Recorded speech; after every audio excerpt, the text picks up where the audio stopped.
ഇതിനകത്ത് കൃഷി, AI, പ്രതിരോധം, അതായത് ശാസ്ത്ര സാങ്കേതിക വിദ്യ അല്ലെങ്കിൽ നവീകരണം, ഈ മേഖലയിലെല്ലാം വളരെ വലിയ വലിപ്പത്തിൽ ഉഭയകക്ഷി ചർച്ച നടക്കുവാൻ വേണ്ടിയുള്ള സാധ്യത ഉണ്ടെന്നാണ് ഇപ്പോൾ നമുക്ക് അറിയാൻ സാധിക്കുന്നത്.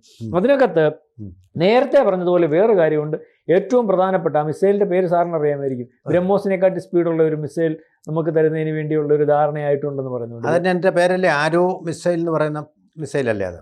അതിന്റെ പേര് സംശയമുണ്ട്, കുഴപ്പമില്ല. ഏറ്റവും എന്തായാലും ബ്രഹ്മോസിനെക്കാട്ടിൽ വേഗത കൂടിയ മിസൈൽ, വളരെ മാരകമായ മിസൈൽ, അല്ലെങ്കിൽ ലോകത്ത് എല്ലാവരും ഭയക്കുന്ന മിസൈൽ. അതിന് 2000 കിലോമീറ്റർ ആണെന്ന് തോന്നുന്നു അതിന്റെ റേഞ്ച് അവർ പറഞ്ഞിരിക്കുന്നു. 2000-അപ്പുറമൊക്കെ പോകും. അപ്പം ആ അതുപോലെ വേറെ ഒരു കാര്യം കൂടെ ചെയ്യാൻ ഉദ്ദേശിക്കുന്നുണ്ട്.